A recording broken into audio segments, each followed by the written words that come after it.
ಹಾಂ ಬನ್ನೇನೆಲ್ಲ ತೂತ ಬಿದ್ದವು. ಏ ಮಮ್ಮಿ ಏನ್ ಗೊತ್ತಾ, ಪಪ್ಪನ ಮನೆಯ ಮೇಲೆ ದೊಡ್ಡ ದೊಡ್ಡ ತೂತ ಬಿದ್ದವ. ಅದು ಯಾರಿಗೂ ಗೊತ್ತಾಗಿ ಬರ್ತದ, ಅದ್ರ ಮೇಲೆ ಹಂಗೆ ಹಾಕೊಳಕತ್ತಾರ. ನಾನು ನೋಡ್ಬಿಟ್ಟ ಹಿಂಗ ಖರೆ ನೀನ್ ನೋಡ್ದಿ? ಏಯ್ ನಿನಗೆ ನಾಚಿಕೆ ಬರಲ್ಲ?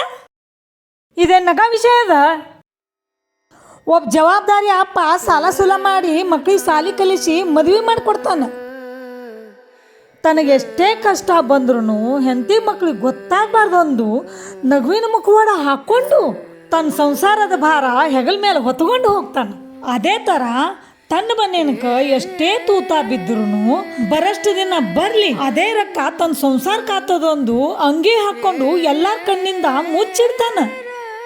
ಅಪ್ಪ ಅಂದ್ರೆ ನಿಸ್ವಾರ್ಥಿ, ತ್ಯಾಗಮಯಿ, ತನಗೇನು ಬೇಕು ಏನು ಬೇಡ ಸ್ವತ್ತದ ಬಗ್ಗೆ ವಿಚಾರೇ ಮಾಡಲ್ಲ, ಬರೇ ಹೆಂಡತಿ ಮಕ್ಕಳದೇ ವಿಚಾರ. ಅಂತ ಅಪ್ಪನ ಮೇಲೆ ನೀನು ಹತ್ತಿ ನಾಚಿಕೆ ಬರ್ಬೇಕು ನಿನಗೆ.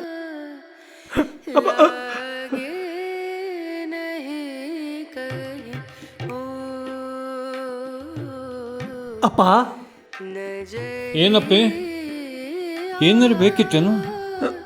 ರೊಕ್ಕ ಗಿಕ್ಕ ಏನಾರು ಬೇಕಿತ್ತೇನು?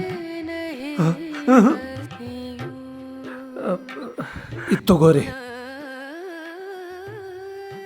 ಬನೇನಾ? ನಿಮ್ಮ ಸಲುವಾಗಿ. ಪಾರು, ಇವತ್ತು ನನ್ನ ಮಗನಿಗೆ ಖರೆ ಜವಾಬ್ದಾರಿ ಬಂತು ನೋಡು. ಅಪ್ಪ ದೇವರು ಒಳ್ಳೇದು ಮಾಡ್ಲಪ್ಪಿ.